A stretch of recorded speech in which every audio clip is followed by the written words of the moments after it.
Gore Club Podcast.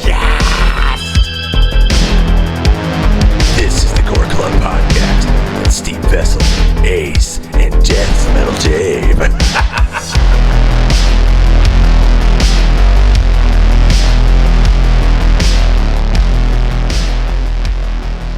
Welcome to the Gore Club Podcast. I'm Steve Vessell. I'm Ace. And Katie is on the producing mic as usual. Hello. And Deathmetal Dave is on assignment again. He's been replaced by Mrs. Voorhees. Killer mommy. And tonight is our special guest, the third time technically in the studio. You're with us in spirit, Jason Lei Howden. Hey, what's up? Thanks for having me, guys. Yeah, you're welcome, man. Thank you for coming back. And we can't wait to Goregasm all over you about your newest movie. And I mean, we talked about it. We did a whole episode about it before it even was filmed originally. And almost a year ago, it was around Halloween time. So here we are again. You just did a whole tour of the world with DEATHGASM 2. Yeah. What the fuck? How was that, dude? It was weird. It was cool. Like it was it's funny because like we premiered the first film in Austin like 10 years ago, and then the second film premiered in Austin like almost exactly 10 years later. So it's the only time I've been to Austin, Texas, and it's like just so different. Like the cinema where my first film premiered like is now Joe Rogan's like comedy club. And like there's like robot taxis everywhere. Like there's no drivers. It's just all these like robot taxis. I'm like, what the fuck? It's like the future. It's crazy. So it was like it was cool. And like, you know, I think like the crowd was different as well. Like I think, but you know, like we premiered with a South by Southwest crowd, and this was like a Fantastic Fest. But it was like, yeah, like it was. I think like over the last 10 years, like horror and genre movies have like become so like mainstream, like so big now. Thank you. Even they were like 10 years ago. It's all your fault. So I mean, like from there, I mean, you shipped it. I mean, you didn't just ship it. Did you travel with your film? Like, are you doing? Like, you going on your film festival tours, or? I didn't. I didn't for the sequel because like I've got I had work at home and kids, and I was like I spent like a week away, you know, for the premiere, and I was like I think there's a few festivals that I could have gone, but I was just like, oh man, I just sort of can't.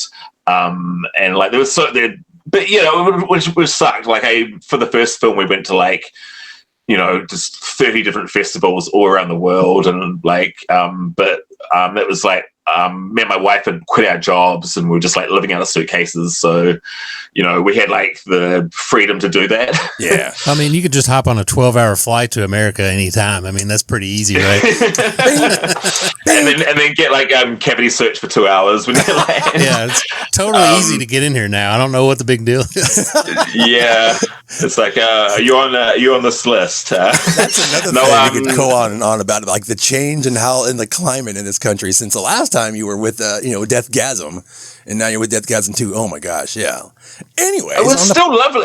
It was still lovely though. Like Austin, everyone was still like, I love coming to America. Like, you know, we hear so many crazy things about America, like, and you know, do tell. You know, but like when you're actually on the ground with the people, like it's just amazing. Like I had a blast. Everyone was so friendly and cool. Yeah.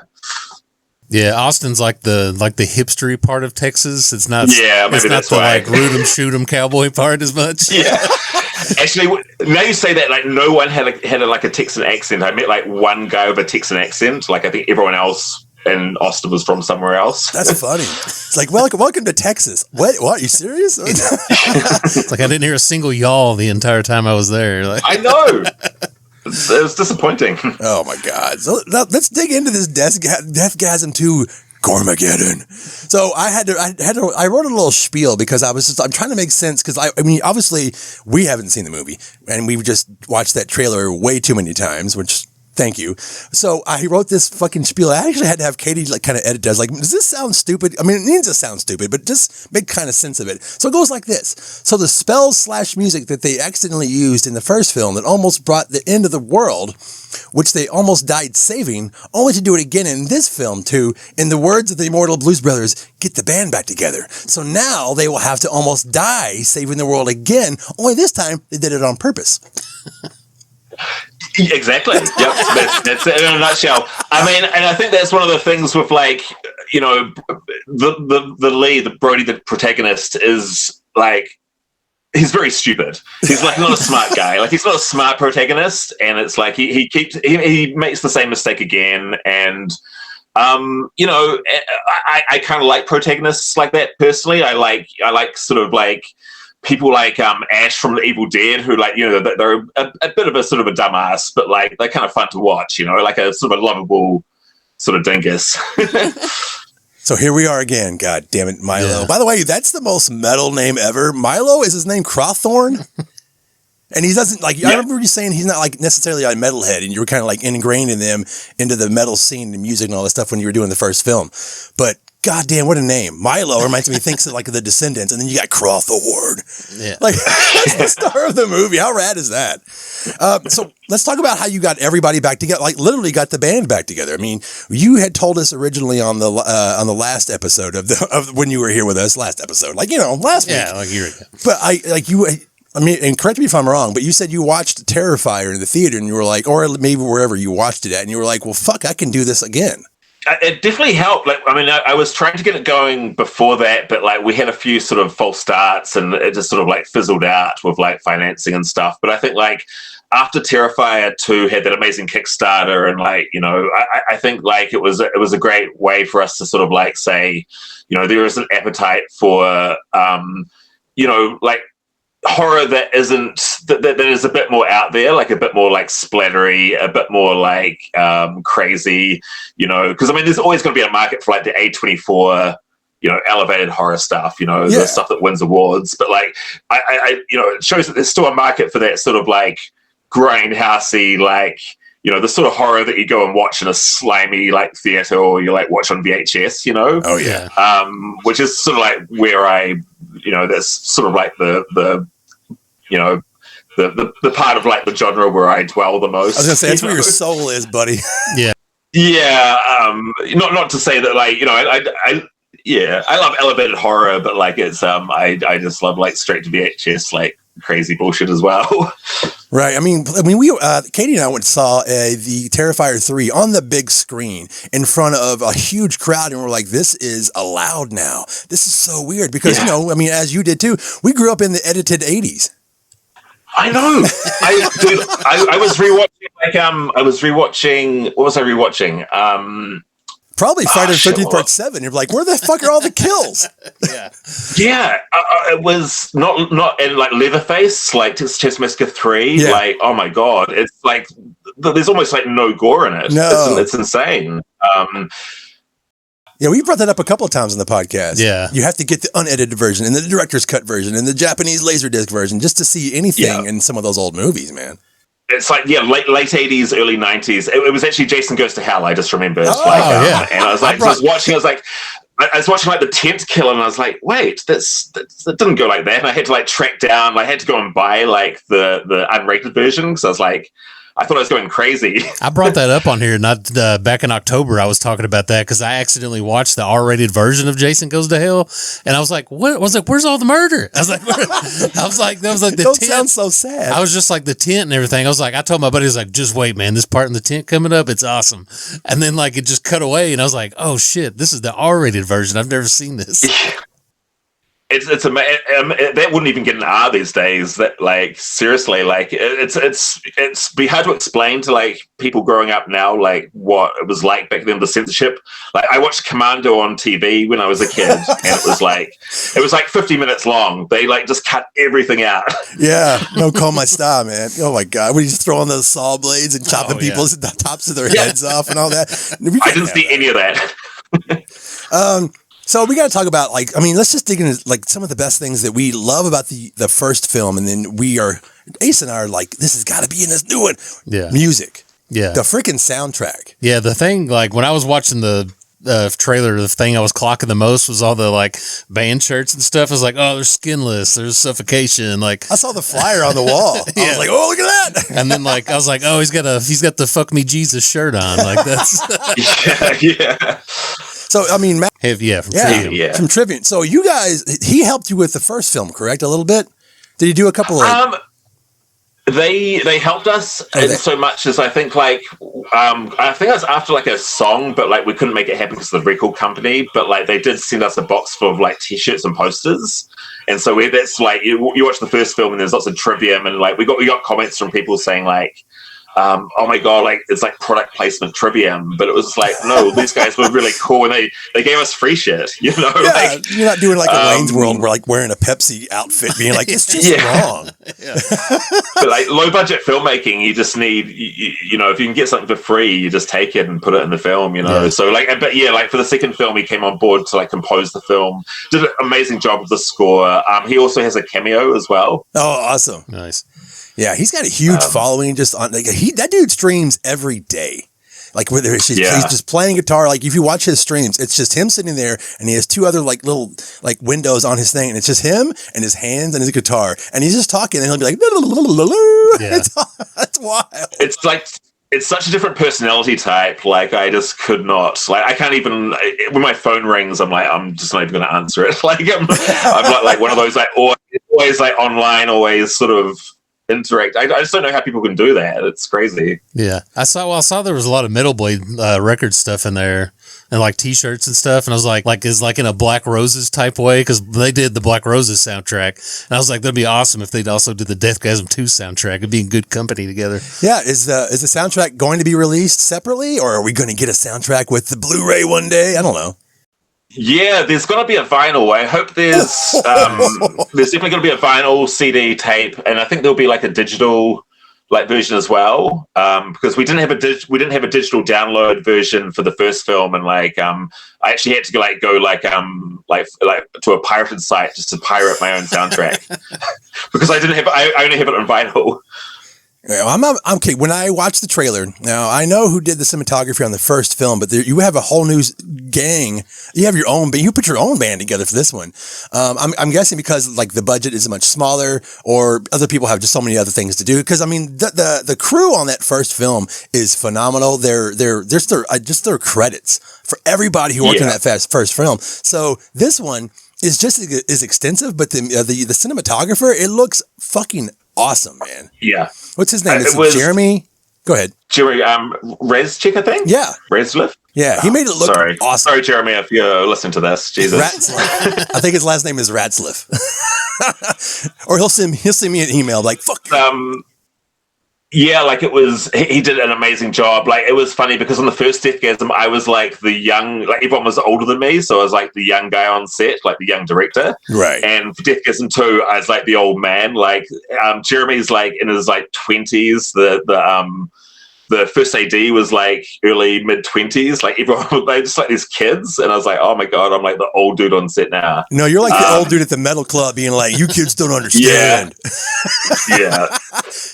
It plugs in, but Jeremy did a fantastic job. It was great. Like the funny thing was, like he's like a Christian dude, but he just like he loved all the gore and all the metal and all like the satanic crazy stuff. Like he was just like all in. Like I love this stuff.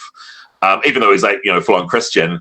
And then we shot in this church and we were like trying to like, oh no, you know, we've got like, we can't spray blood in the church. We've got to like be really careful to respect the church. He's like, spray the blood in the church. It's like, that's what it's all about, you know? That's amazing.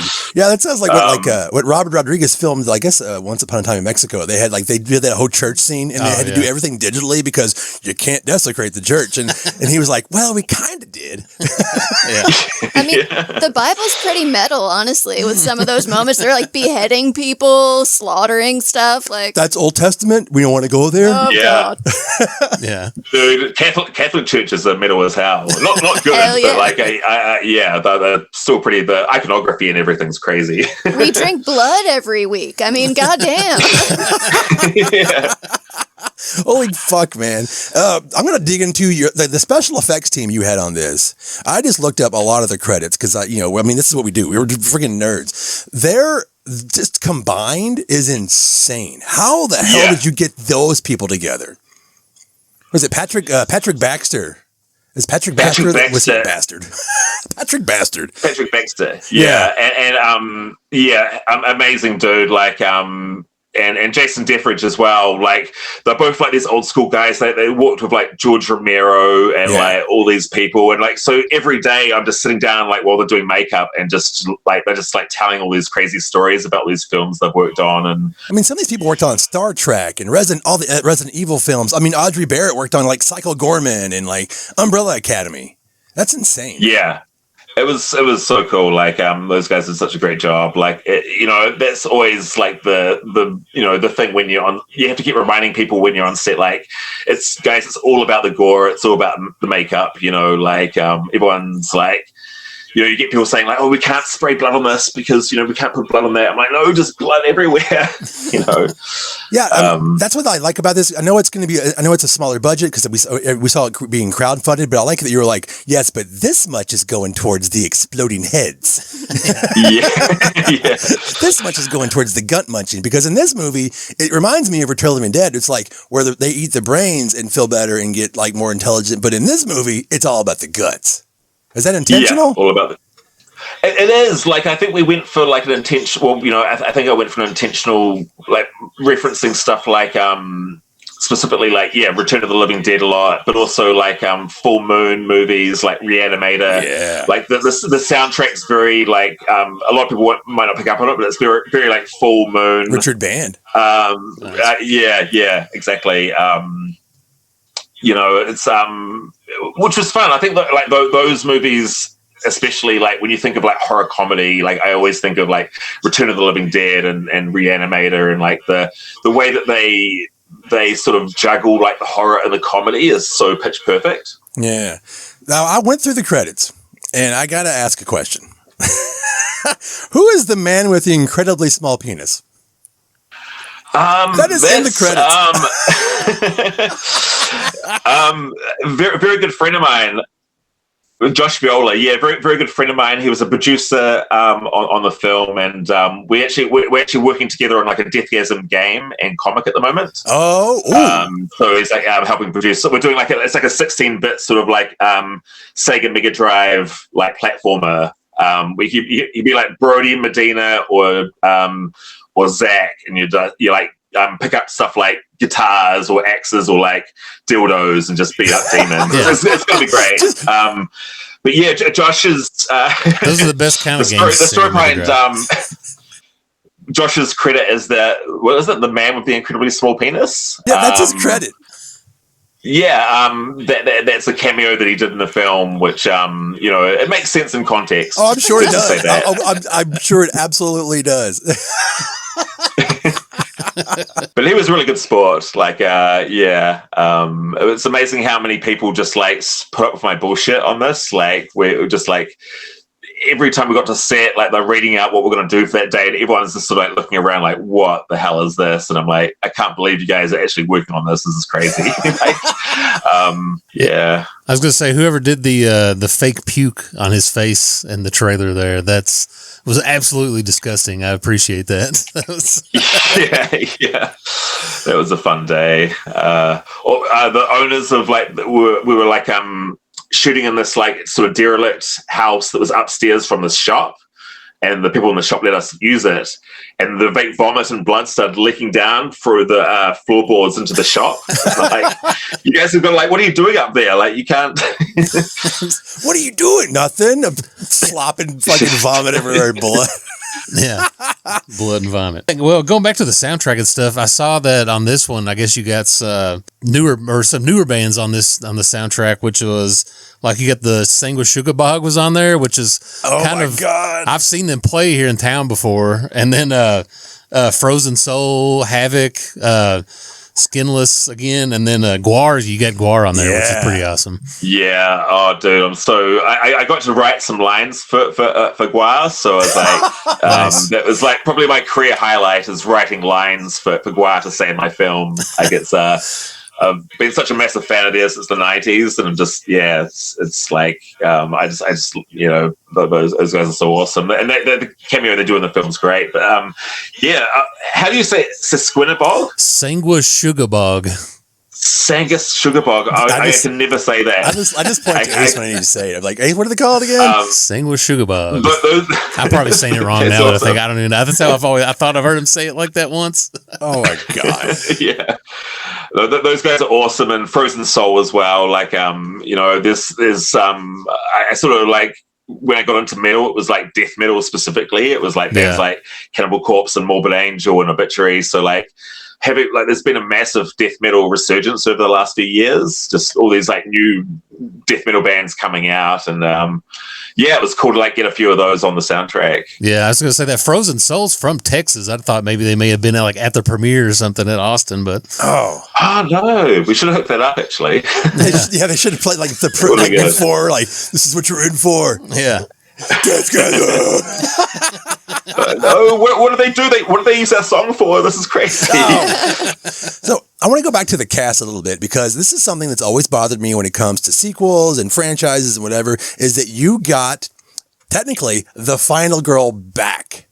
And she's actually playing herself. It's Kimberly, and that made me so happy to see her in the trailer and in the posters again. Because I mean, we all just like, okay, it's fine. It's whoever's playing Nancy now, or whatever, Tina. You know what I'm just saying? It's like it always kind of happens in these franchise movies. Whether this, I hope this becomes a franchise, by the way. But how did that happen? And like, was that something? Because I think I've seen pictures of her where she's actually pregnant. Is that in the movie or is that real? She just had her first baby. Okay. So congratulations, Kim. It's a girl. Hey! No, I mean, Kim's fantastic. Like, she's like, it's funny, when she first worked on the first DEATHGASM movie, she wasn't really into like the gore and everything, but like she's just got such a positive attitude. She's like, I'm just gonna do it. Like, I'm just gonna like be a professional and just like, do my job. And like, she's like, honestly, like when she came to Austin for the premiere like of the second film, and she was just hyping all the fans up, just oh my god, like the most like positive sort of like inspiring person I've ever met. It's crazy. Yeah, all the photos of you guys at the premiere of the first film are just insane. You guys are all throwing up the horns, and she's like doing like the Gene Simmons tongue, and knowing that, like where she comes from and like what you were talking about. That's awesome, because that's a tribute. That's attributed to you, though, being like, this is the world that we're going to be creating. This is the movie you need to listen to. This is the music you need to listen to. This is the mindset. Let's get method, motherfuckers. No, I'm just kidding. But seriously, I mean, that's awesome. And then, like, were you worried? Because was she pregnant before you were, like, when you're going to cast or film, or is this afterwards, or? I think it must have been afterwards, because no, she really like brought her A game. I said, I think like before, like if there was a DEATHGASM of 3, I think like having her as the lead would be like kind of a cool way to continue it on, and like obviously keeping the same characters, but like I just sort of want to like see her like kick ass like now. Yeah, I like it. Because I mean, just in the trailer, she just steps up. She's like, "What are you? I'm not waiting for your ass. What are you thinking, dude? Go eat your pizza in your basement. I got shit to do." Like she's got her own band going. It looks like. Yeah, I think she's the only actual like likable, sort of well-adjusted character in the whole film. Everyone else is like just like demented or selfish or like just insane. It kind of reminds me of Katie and I. She likes to wear pink, and and I'm the one in corpse paint. Well, I love that you brought her back so much, because it has been 10 years since the first film, and like Steve said with other movies, it's so usual to just replace it with a younger, tighter actress. Yeah. And the fact that you didn't do that is huge, and I think that's awesome. And yeah, to see her moving forward in maybe even another movie would be amazing, because us older gals, us aging ladies, we can still kick ass.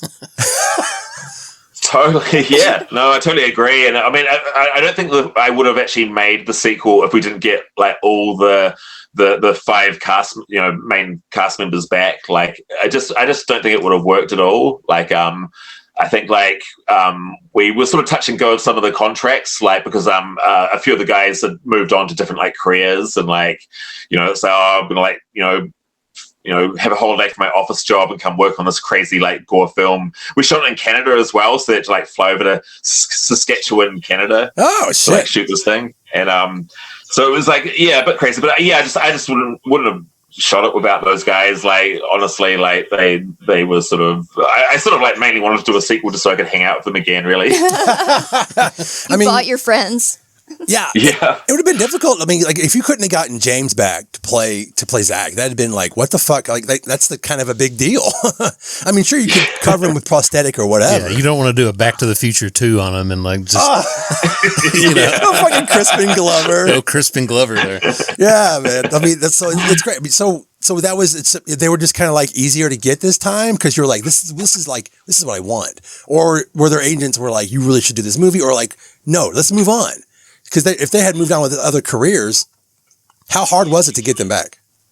Yeah, Kim and Milo were like definitely like really keen, but like getting like Dan Creswell and James Blake back was like a bit more difficult. Like they've sort of like got these office jobs, they're sort of like got real jobs now, and it's but yeah, they were keen, and we made it work. It was like great and crazy, and yeah, like it was funny, like because there was me and like 5 other Kiwi actors, and the rest of the crew were like Canadian, so it's like yeah, like I'm not sure what sort of impression we made on the Canadians, but they're not going to fair get. Oh, they're used to Cronenberg. Yeah, right. Yeah, true. So what's next for? I mean, where are you going right now? Are you where? I mean, I don't know if we can talk about this, but like when it comes to distribution or what's going? Like, are you going to sell it to Netflix or Shudder? Like, how's that going? I think they're in talks with those guys, but like, yeah, I'm not sure. Like, everything's crazy now with streaming. Like, it's it's very, very different from what it was like 10 years ago. I miss like the DVD boom. I wish I was making films back in like the early to mid 2000s with the DVD boom, because like so many crazy films came out of that process, and it's so much harder to get stuff made now. But like, yeah, there's going to be a physical release, I think, like maybe late first quarter of the year next year. And obviously, like we're going to fulfill our obligations to like all the people from Kickstarter that funded the film and made this happen. So I'm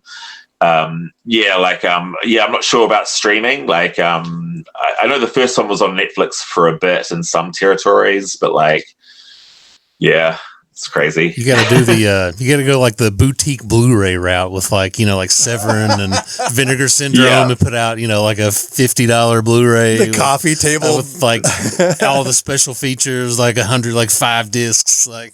Well, and that's one thing that should be. I mean, it seems so much easier is like being able to put special features, like, because now you're not necessarily shooting on film or even video. It's just all digital. So there's got to be so much behind the scenes fucking stupidity.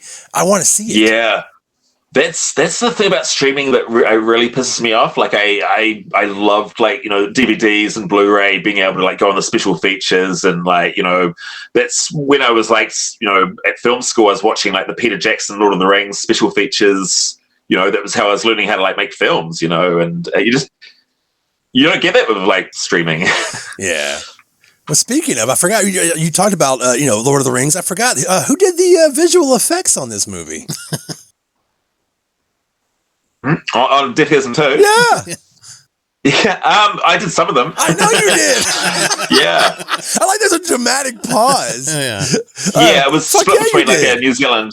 Yeah. I did some on my first film, on the first DEATHGASM as well. Like, yeah, it's like just a way to keep the budget down, and yeah, it's kind of fun, like doodling around on your own film with like VFX. Yeah. Yeah. Did you have a full? Yeah. I was you don't find yourself being like, since it's your own film, you're like, well, let me just tweak this a bit, or like, I don't like this, or like, It is weird like that, because ultimately, like, I'm doing visual effects because usually when you do visual effects, someone else is signing off on it. Like it's but it's like I'm doing stuff that I have to sign off on myself. So it's like like your own worst critic. So you have to take. Yeah, I know, and it's you have to take a real sort of critical eye to yourself, and like, but yeah, no, it was good fun. Like, there's lots of I really liked doing like the hand painted like 80s style lightning, electricity effects. Oh, dude, I love that. Anytime I watch an old movie with like that lightning in it, I'm like, yes, I love this. That is so weird. I was going to be like Jason Lei Howden, lightning bolt guy. I was going to say that. Dude, it's fucking true. I love that. What I would do is that, like, at late at night, I would just get like really stoned and just sit there and like just do all these lightning bolts for like hours. You know, I got like really zoned into it. It was so fun. Like, and I was watching stuff like Hellraiser, Big Trouble in Little China for like reference. Oh yeah, definitely. Yeah, I mean, like, so many 80s movies had those, like, you know, those optical lightning effects, though. It was, yeah. It's so good, man. I missed it. You can't, like, obviously, freaking, you know, the Emperor. Yeah. The ultimate lightning bad guy. Yeah. Well, fuck, man. What is going on with, like, where are you at now when it comes to pushing this movie right now? Yeah, so it's just, like, releasing it, getting it on streaming, getting it on, like, physical, just getting it out to people. Like, the producers did mention, like, you know, they did mention DEATHGASM 3, but I'm like, I honestly don't really have any ideas for one. Like, I'm just like, it's kind of done, like, but, you know, that's why I sort of suggested, like, you know, maybe, Kimberly Crossman is like the lead, like, you know, taking it like a woman in metal sort of like spin on it would be like kind of fresh. You know, for a while I wasn't going to like direct the sequel. Like I was, you know, so it's like, you know, do we have another director for the third one? I don't know. Like it's, but I will say one of the hardest parts about making a sequel, if you make a second one, then you almost have to make a third one, because then you have to wrap up the trilogy. You can't just have two; you have to have three. Unless you're a good writer like Jason. Jesus Christ! Well, you also have to have the trilogy complete. I'm fucked. No, I think at this rate, like the sequel will just be AI anyway. Like, don't make me cry. Someone's going to type in like DEATHGASM 3, and it'll just be like streamed to your like eyes, or like neural link to your brain. Yeah, everybody has like 14 fingers and like. Oh my God! Oh yeah, because the AI, they can't do the fucking horns. It's like the it's horns like I love you instead. Fingers. Exactly. Holy shit, man! Yeah, but just think, 10 years from now, there'll be a DEATHGASM remake. Yeah. Yeah. Don't be too excited. I wouldn't be unless you're executive producing. I don't want to see it. Yeah, no, thank you so much. Yeah, this is our third in our trilogy, by the way. Yes. This is our trilogy of interviews. Yeah. He says it's over, but I don't think so. You're our emperor, and I guess I'm Luke, and you're Darth Vader. Ace. Yeah. Fuck it. Anyways, man, thank you for doing this. So I'm the emperor, so that means I return in the sixth one. Yeah. We'll just do prequels. Oh no, it's just called Gasms. Gasm 1, Gasm 2, Gasm 3, episode whatever. Oh my God, fucking shut up, Steve. Anyways, man, happy holidays. I'm glad that you have a whole family now to celebrate everything with, and we just, continued success. Continued success. Yeah. Well, thanks so much, guys. You're welcome, man. Thank you so much for coming back. We are super excited for this. We've been hyping it up, and I'm sure you see all of our stupid little tags, or maybe you're just like, God, will you please stop tagging me and all the crap that you're doing? But we've been excited. Thank you so much for that. Yeah, we've been excited since last year, and I can't wait to see it. And what about you at Deathmetal Dave? Killer mommy. Anyways, thank you for coming on. That looks like one of our props. Thank you for coming on, man. It's been awesome.